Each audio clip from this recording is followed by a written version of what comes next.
Hello everyone, my name is Dominic Moore, and thank you for tuning in to the second best thing you will hear all week. We have a great show for you today that includes not one, but two top-notch film reviews, along with, as always, the box office battle.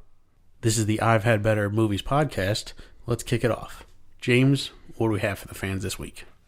Hello everyone, my name is James Langos, and welcome to the show. Each week, Dom and I will give you the fans a review of a film currently in theaters or in a rare occurrence we can't afford to go to theaters that week. We will dig deep into our film libraries to break down an old great or just a random piece of garbage. This week's review is Everybody Wants Some and Huntsman, The Winter's War. The Huntsman's Winter War. Tomato, tomato. It's all the same thing. It's just a bunch of crap. Alright, so let's kick it off. First off, we're going to start with Everybody Wants Some. James and I saw this with our friend Adam on Friday night. And it was a bit of an adventure to go actually see it because I don't know, I can't speak for James, but I know myself and our friend Adam, we'd been looking forward to this film for a solid 2 months. But it is a very slow rollout. Like, I think it originally premiered early April, like first week of April. It didn't come to our theater until this past weekend, which was the 23rd, 22nd, something like that. And even then, it only opened to 400 theaters that weekend. Yep. So, I was glad we got to see it. I was really looking forward to it. How about you? I was definitely looking forward to it. Kind of wish I would have saw it like 3 weeks ago, but kind of lost interest in it a little bit. Yeah. Those of you who are unaware, this story is the spiritual sequel to Dazed and Confused, the Richard Linklater classic that has famous actors in some of their first roles, like Matthew McConaughey and Ben Affleck, and Parker Posey is in that film. If you've never seen this film, it's a true crime because I love Mila it. Jovovich? Yes, her as well. So I highly recommend going out and seeing that one before you see this one. It'll just get you in the right mood, and plus, it's just a great film to start with.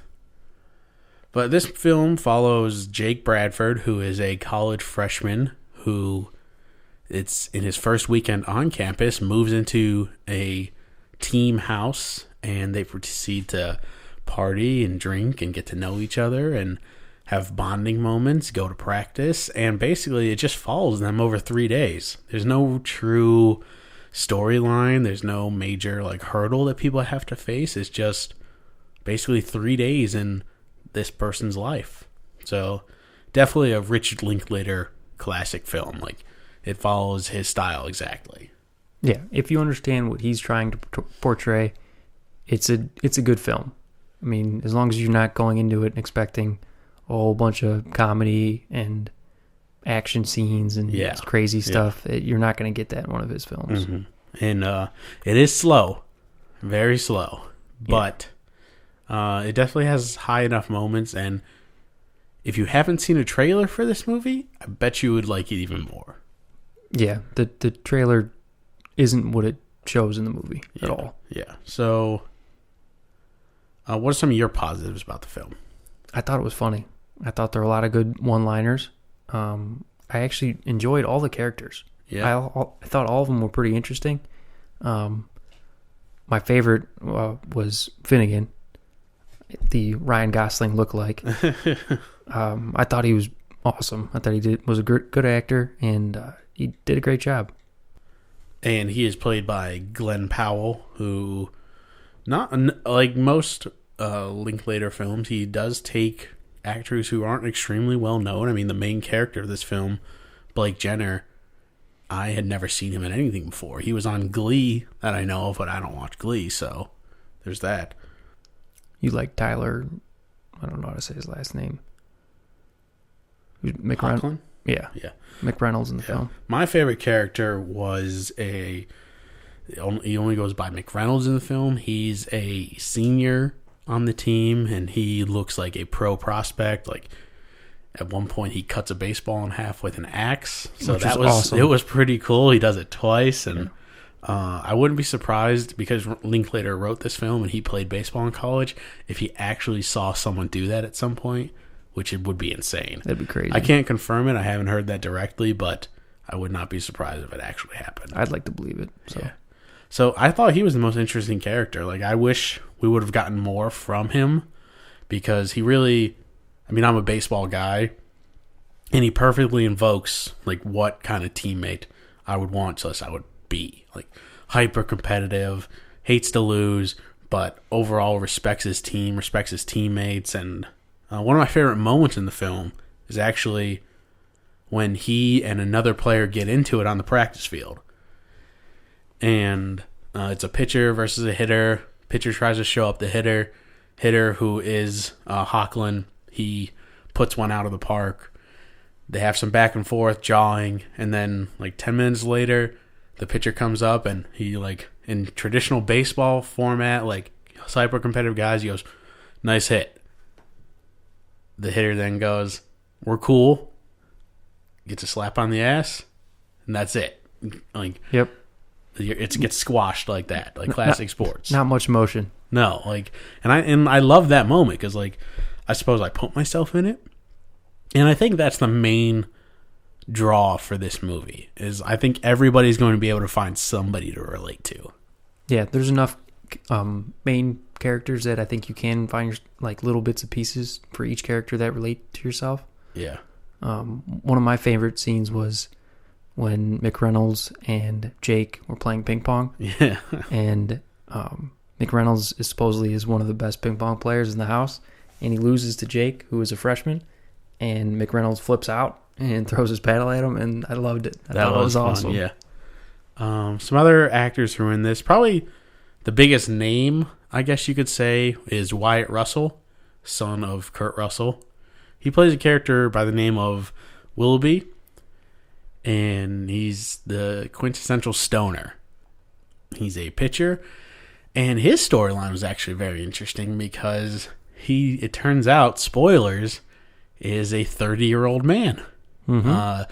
Who definitely looks like it too. Yeah. You could easily pick him out of a lineup that he is definitely the oldest person. Yeah, I think in real life he's probably 25, 26 at least, if not older. He'll be 30 this year. Oh, he will be 30. So yeah, it totally makes sense.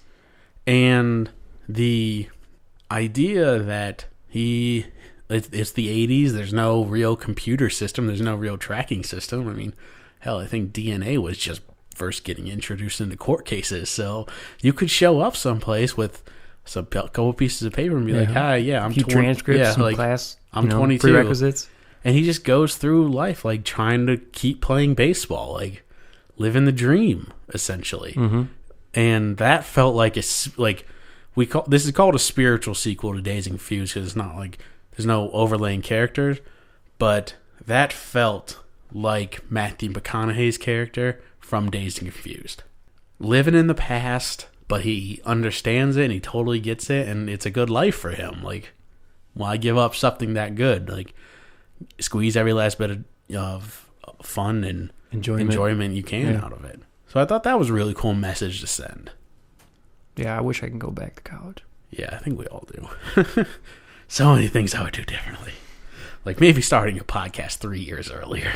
Yeah. Or just going to grad school. Yeah, that's one too. Never could have left. Yeah, we'll get there eventually. Back when it doesn't mean anything anymore. Yeah. But another interesting storyline, I guess, came from Jake, the main character, who, in a subplot, I guess you could say, is falling for a girl.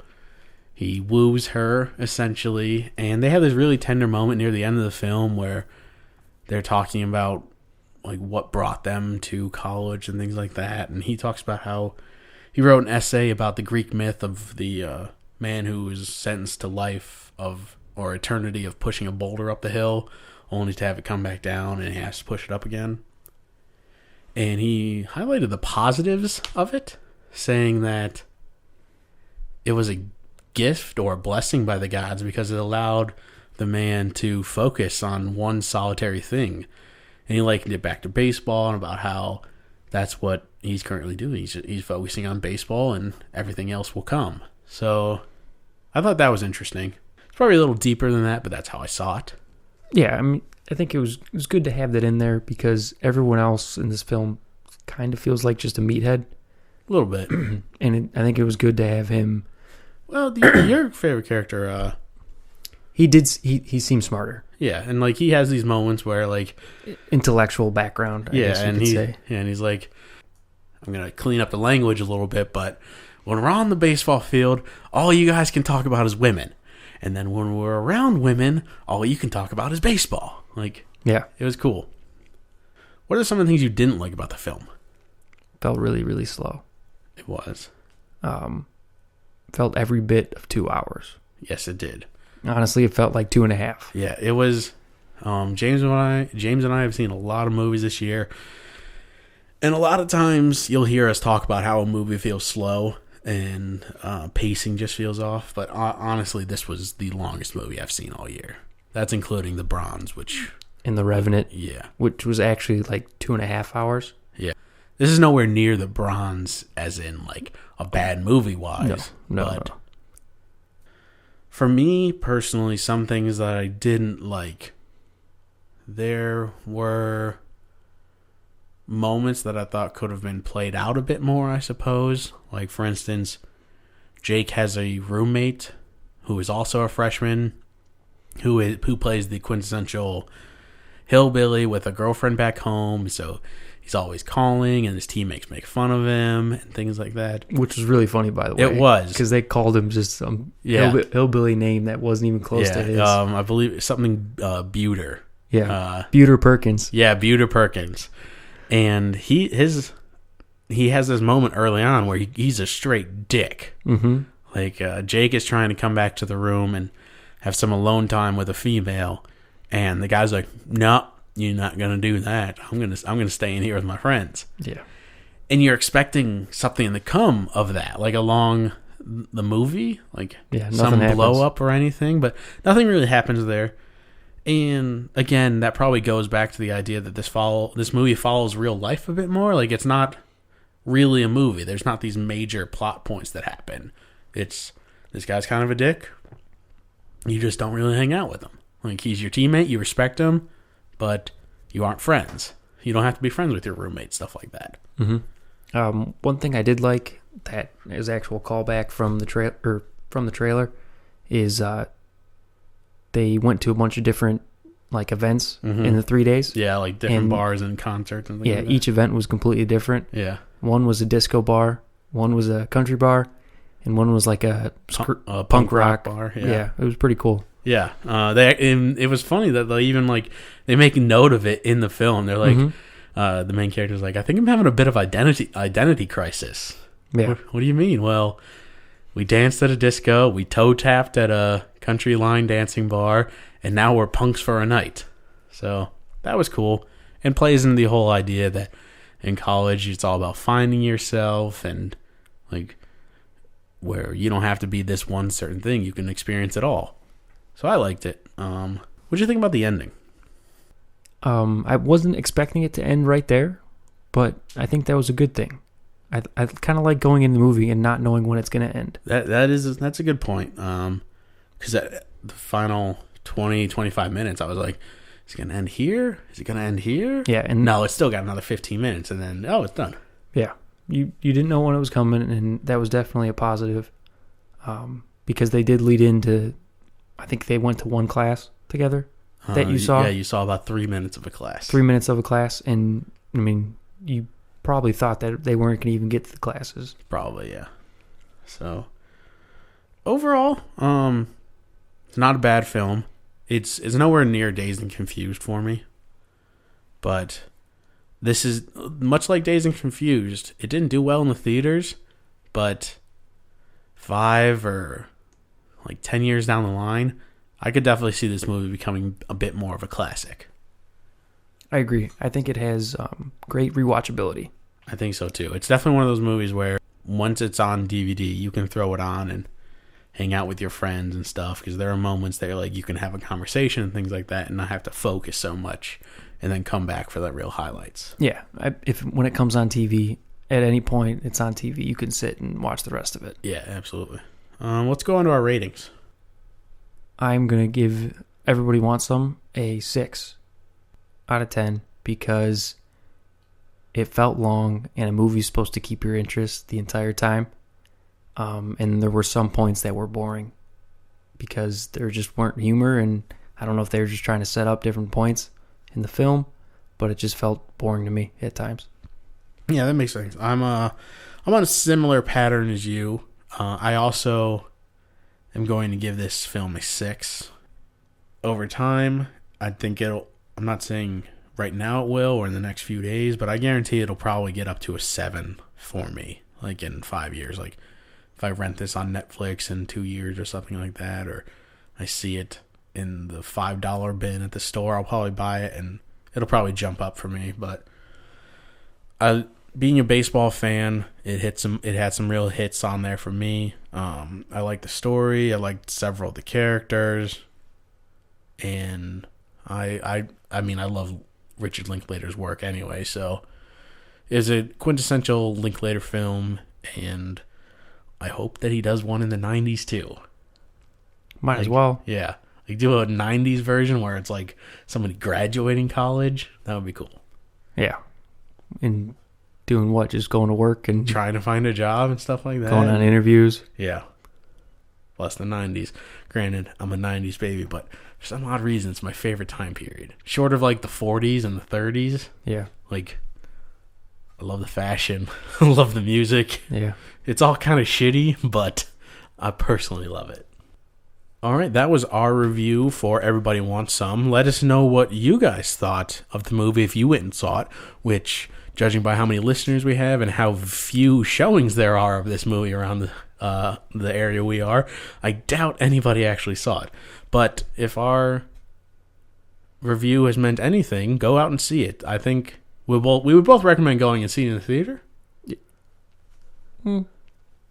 I don't think it's necessary. All right. How much would you recommend somebody pay to go see this?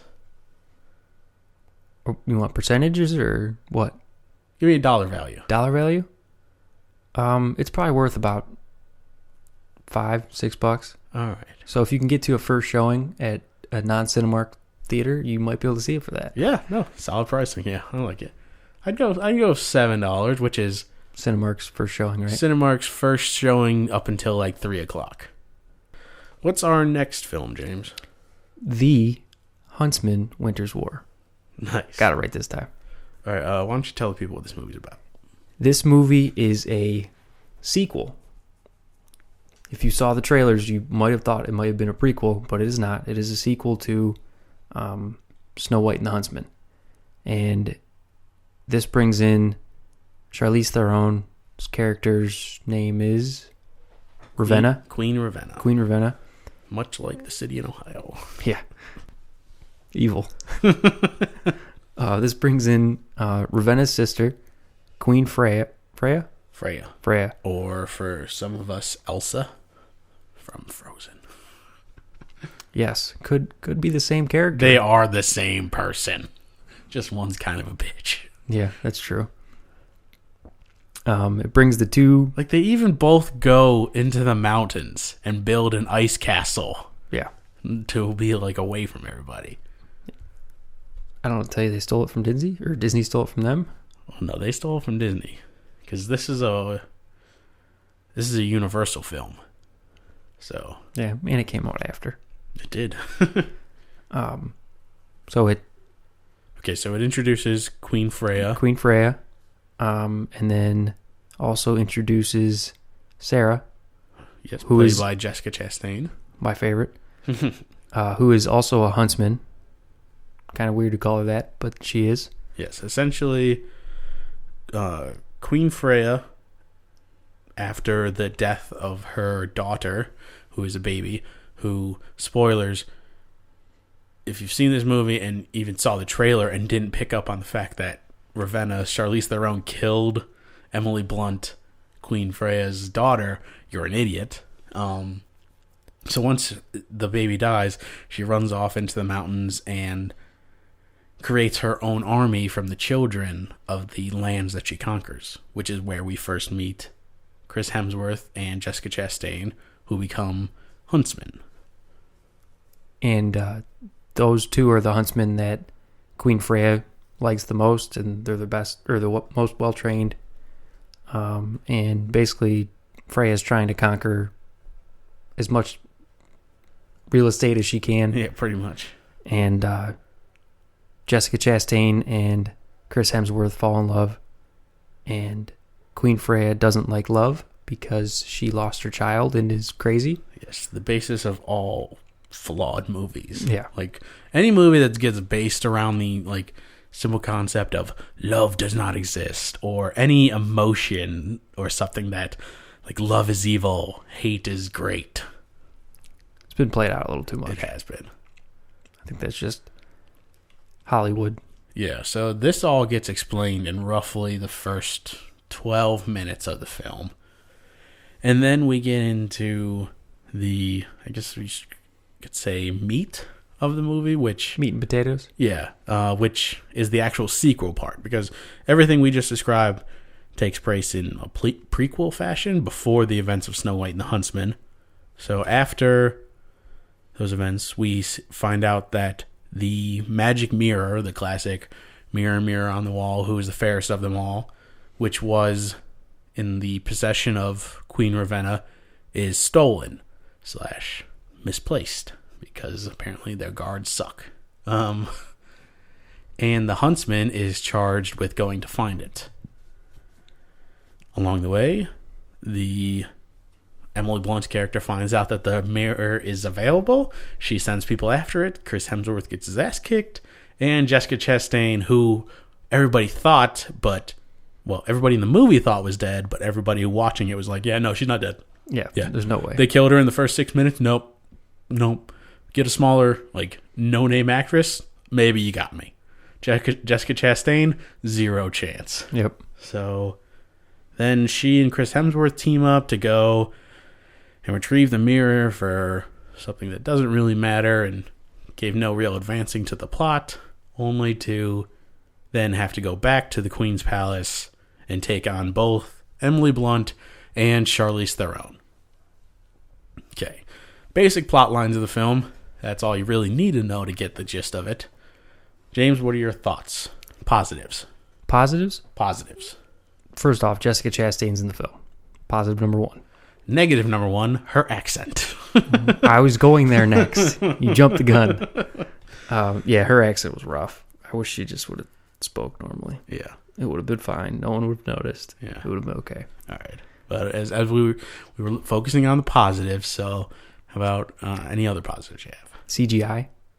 Thought the CGI was really cool. Did you like it?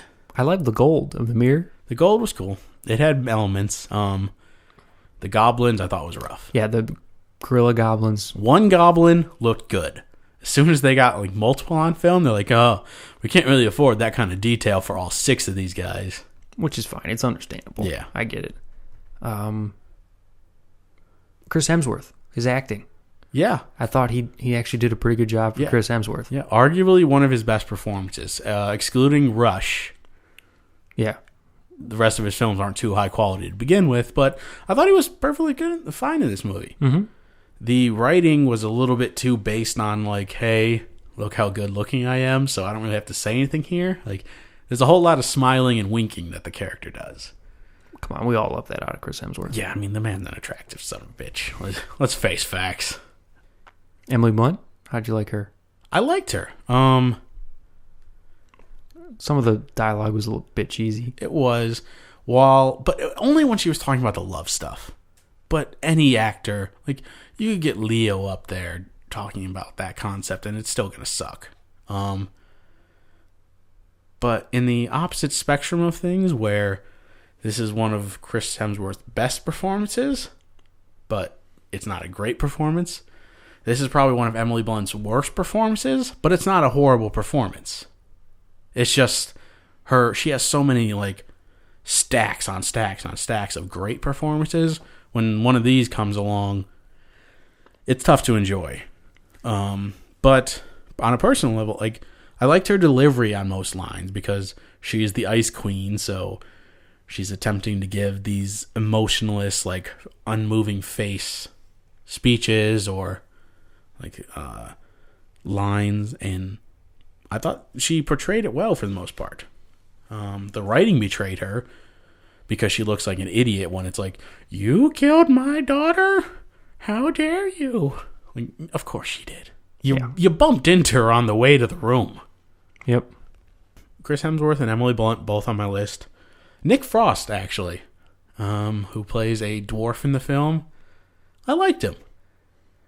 He brought a bit of levity and some, like, he had the funniest moments. Yeah, he definitely brought humor. He was there specifically for humor. Yeah, which makes sense because, I mean, he's hilarious. I love him as an actor. I wish he would get more opportunities to do things. He seems a little bit locked in this, like, semi-B movie, like, sci-fi. And it's partially because he's, like, a geek and things like that, and he usually plays a nerd. But I thought his performance was really well done. The fight choreography, also very well done, and probably aided to why I thought the performance of Hemsworth was pretty good. Negatives. How about your negatives? Felt long. There were points where I was bored. Lost interest. Mostly after the prequel part. Because I was kind of interested how they tied in. And then once I found that out, I was like, I really don't care so much anymore. Yeah, I mean, it was... What's the runtime on this movie? 114 minutes. 114 minutes, so, I mean, short of 2 hours. There were scenes they could have cut, like that, like we mentioned, the goblin scene where they go to first retrieve the mirror. Utterly pointless in the overall theme of the movie. But at the same time, what are you going to replace it with? It's a fairly... I mean, I think you're talking about an hour and 20-minute movie there. Like, I think you give Emily Blunt and Charlize Theron more screen time. Doing something. I don't want to give Charlize Theron an extra minute of screen time in this movie. She was awful to me. I thought she was overacting in every scene. She was, if she wasn't yelling, she was a mustache twirling villain. Like, oh, is that where you want to move that piece on this chessboard? Because I'm going to take it. And now you're dead. That's what it felt like the entire time to me. Yeah, I mean, I don't know what else to do with her, though. Not have her in it. At all? I would have given her that opening section. Then I would have had her be in the mirror, not ever actually get out of the mirror. Have Emily Blunt be the bad guy throughout, and not have her give her some redeeming moment. And you still could have broken the mirror and all that in the same way. Yeah, but how does she manipulate Queen Freya at that point? Just through talking to her? She doesn't have to manipulate her. Well, she took control of all her troops and that sort of thing. She took control of the troops for about 37 seconds. She still did it. I mean, you're just going to leave that part out? Yeah. Because it added nothing to the plot. Like, I guess. You have Emily Blunt be the bad guy throughout. She's still seeking the Huntsman. She still wants the mirror just for its power. But then she finds out that her sister's in the mirror, or her spirit, or whatever it is. Then why wouldn't she get rid of it initially then? That's why ultimately she would break the mirror. You know what I'm saying? Yeah, I mean, I don't know. I don't really see that, though. Why not? I think it was better than what they did. I mean, she would find out initially that Charlize Theron isn't going to do, or is going to try and take over, right? If you're looking at the mirror, then why wouldn't she just destroy it then? That's when she destroys the mirror. Okay, you don't have her show up in the field in that sense. You keep her up in her castle, and they bring the mirror to her. Because realistically, she had the mirror for, 27 minutes? Not film time, I'm talking actual time. Like, she had that mirror less time than it takes to get her pizza from Domino's. Yeah. Did you see the new Domino's car? That the one with the pizza? Would you buy one of those? Like, the car? Yeah. For what reason? I don't know. To heat my food? Yeah. No. Like, imagine the space you could save in your house. Like, not having a stove. You could have a couch in the kitchen. No. You could have like your own like food truck though. Just driving down the street like pizza. No? I do like food trucks. Back to the topic at hand though. All right, we can agree to disagree on how much screen time Charlize Theron should have had in this movie. The other negative for me, and this is probably the biggest one overall, aside from the trailer, which we've talked about on past podcasts because it ruined the entire movie. It showed Emily Blunt and Charlize Theron fighting. Idiotic. Is the utter predictableness of this movie. Like, it follows every cliche you can think of. You have false deaths. You have, like, mind control that's not mind control. You've got, like, the jealous sister. Like, not wanting love. Yeah, every single one of them it hits on. The pretty boy. Pretty much, like, the comic relief. Like, yeah. It's honestly Hollywood just getting extremely lazy. Yeah. I don't even really know why this sequel was made. No, didn't need to be. No, I mean, Snow White and the Huntsman, it made money. I don't know if it made sequel money. One last positive for me. I do have to admit, the chemistry between Chastain and Hemsworth was good. I thought together on screen they were good. I think if you get rid of her accent, they would be interesting together. Like if they were in a romantic comedy, I could easily see that. Yeah. Or not, I mean, like... Or even just some drama. Could be anything. Yeah. Like okay. Gotta do some swapping around here. Put Hemsworth in Lawless. And instead of Tom Hardy? Yeah, and while it doesn't quite work because of the grittiness of Tom Hardy's character, just that love story would work just as well with those two, I think. Yeah, except Tom Hardy's much better actor. Absolutely. All right, so all that can be considered, let's go on to our ratings. I will go first for this one. I gave this film a 5.6 out of 10 apples. Mainly because of most of the things we talked about. I didn't have quite the length issue that James did. Perhaps I was just in a different mood that day than he was. But you also didn't sit in church for 3 hours beforehand. That is a solid point. So I had issues with the utter predictability of it. Really had big issues with Charlize Theron. Like, I don't even know what she was thinking going into this movie. Like, hey, it's a paycheck, right? She may have been signed on for 2. Yeah, that's a definite possibility. And just the marketing really screwed it. Like, if I wouldn't have known exactly what was going to happen at every turn, then it probably would have gotten at least an extra apple out of me. But with all that I knew going in, it was impossible. How about you, James? I initially told you a 6, and I'm actually going to change that to a 5. You think so? Because talking about Everybody Wants Some, I definitely enjoyed that more than this movie. So I'm going to stick with a 5, mainly because it felt longer than Everybody Wants Some. At points. Really? Yeah. And that could have been just my mood, because I went to church and was there for a while. And the marketing, like you said, really messed this movie up. They did a terrible job. Mm-hmm. And the predictability, like you said before, just that kind of just ruined it, and it was boring for that reason. Yeah. Well, those were our thoughts on The Huntsman, Winter's Tale. Let's cross our fingers that The Huntswoman, Spring Break is better. Yeah. It made $20 million this opening weekend. I doubt it makes its entire budget back domestically, but it only cost like $115 to make, so I bet you it'll be okay overall. But let us know what you guys thought about the film. You can send us your thoughts using the hashtag IHBmovies. Just contact us on Twitter at ihbpodcast.com or send us an email to ihbpodcast@gmail.com. Next up, we have the box office battle. Competition for bragging rights between friends who want nothing more than to prove they know more than the other guy, and who buys the first round of drinks this week, of course.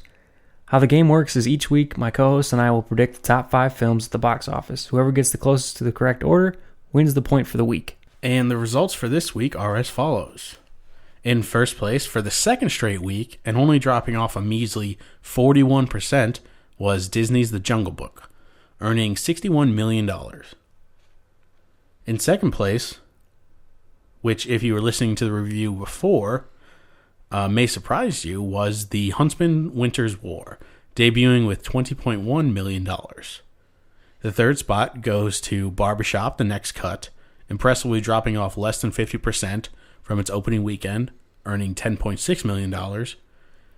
In fourth place, we have the Disney destroyer, Zootopia, earning a staggering $6.6 million in its 8th week. And rounding out the top 5 was The Boss, earning $6.1 million. James, give us your thoughts on last week's box office and give us your picks for next. Oh, and tell the people who tied up the box office battle and how he did so in tremendous fashion. Dom tied it up. He did change his picks. It was on the recording. You locked it in yourself. Last minute. I did lock it in, but you changed it last minute, and I'm just going to say that. You did a great job. 5 for 5, people. What stands out for you from this week? Mostly Zootopia. Yeah. Still making money at a big Sunday. Yeah, I mean, we talk about it every week, and it's hard not to. I mean, $6.6 million in its 8th week. Yeah. And then Batman vs. Superman just completely dying. Yeah. On the plus side, though, for Batman vs. Superman, this is the first week it did not have a 50% drop-off at the box office, and it went to over $850 million worldwide.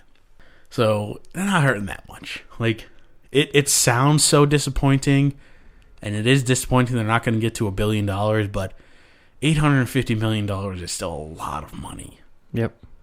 Still beat out Deadpool by like $100 million, right? Yeah, and I think and still growing. Yeah. A couple of the other notes from this weekend. Hardcore Henry, a movie we talked about last week that Jimmy and I both saw and kind of hated. Kind of? Okay, majorly hated. Whatever. Thank you. Apparently the theater owners agreed because it lost almost 2,500 theaters last week, which means that people were just saying like, "Hey, so all right, third week or fourth week?" That I believe it's in its third week. I was just curious. Yeah, how long it took him to get rid of it. No, it was, but I mean that movie made just over $300,000 last week, which granted we talked about before. It only cost $10 million to make, but they pumped at least a decent amount of marketing into the film. So. Another movie we talked about before in the review, Everybody Wants Some. It added 320 theaters this week to just over 400 total, which is minuscule comparatively, and it'll continue to grow and grow and grow, I assume at least. But it's got a domestic total right now of 2.4 million. Low, but when you consider this movie was probably made for, I can't imagine it really cost more than $8 million. It's pretty impressive. 10. 10? Yeah. 10 Solid million. number. Yeah. My thoughts. Jungle Book. Really good numbers. Another $60 million. It went over $500 million globally in this week. So that was really good. Huntsman. That surprised me. I was not expecting $20 million from Huntsman. Were you? Huntsman, were you? I mean, I think Barbershop made 20, right? It did, but I think the Huntsman can do it. Just because it's got big actors in it. Yeah, that's true. It's just, I don't know. Barbershop only dropping off less than 50%. That's impressive. That I was surprised about. Yeah, and The Boss hanging in there. It's another 6.1. Like, Melissa McCarthy, she's just a box office juggernaut. Like, you have to put her right up there now with the people who can run a comedy to box office success. Yep. Helps when she makes her movies for so cheap, too. Yeah, I mean, this one was like, what, 25 or 35, something like that? That's still fairly cheap, isn't it? Yeah, fairly cheap in the grand scheme of things. Well, yeah, I mean, when you can compare it to Batman vs. Superman, yeah, it's nothing. Yeah. Fairly expensive for a comedy, but like her comedies are also fairly grand scale. Like she's not making the down to earth comedy. Yep. All right, let's get your picks for next week. Of course, I've got to go with Jungle Book for number 1 again. I think it's probably going to make another 25 or 30 million. Yeah. This one I kind of struggled with. I think Mother's Day is going to do well. The Jennifer Aniston, Julia Roberts, Jason Sudeikis, Kate Hudson film. Yes. I don't know why. I'm taking a bit of a gamble, but I think it'll work. At number 3, I have who's the two dudes? Key and Peele. Key and Peele. What's the name of the movie? Keanu. Thank you. I struggled with that before. The Keanu film is gonna be in number 3, even though it shouldn't be. Probably not. It looks so stupid. It really does. Like, studios, why? Why do you greenlight this stuff? Anyway, 4, I've got The Huntsman. I think it'll at least make $8 million again. I was probably not gonna drop off, too crazy. And then 5, Barbershop, because apparently there's still people that haven't seen it. And there's a chance Zootopia could still be at number 5. I can't believe there are still children out there who have not seen Zootopia at this point. There's children that have seen it twice. Yeah, I mean, that's impressive. My list is fairly similar to yours, and to be honest with you, after hearing yours, I do like yours better. You said that last week, too. Yeah, but then I changed it and I put Zootopia in that winning spot, and bam, I didn't like yours better. I like mine. You probably still did up until you figured out you won. Did. You just have that utter confidence about your list that you're like, no, I got this.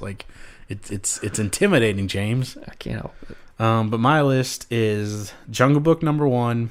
I have the Key and Peele cat kidnapping comedy. Stupid. Keanu number 2. 3, I have Mother's Day. 4, Huntsman. And 5, I have Barbershop. All right. So those were our picks, and that was the box office results for this week. Let us know what your guys' top 5 picks are for this week by using the hashtag IHB Movies, or send us a tweet, contact us on Facebook, or send us an email to James, the email? ihbpodcast@gmail.com. That's the one. Or, just leave a comment on our actual website, www.ihbpodcast.com. All are good. Absolutely. And with that being said, I want to thank you all for tuning in. If you enjoyed the show, please like this episode and subscribe to the I've Had Better Podcast Network. You can also follow us on Twitter at IHB Podcast and on Facebook, like I previously mentioned. James, tell the people where to find you. I am on Twitter as @the_Kaiser_Soze, or on Facebook as Jimmy Langos.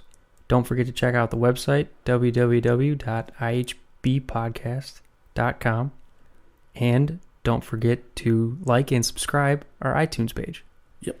And I am Dominic Demore. You can follow me on Twitter at Dom Demore. That's DOMDEMORE. Or on Facebook as Dominic Demore. James, how was the show today? I've had better. Good night, everybody.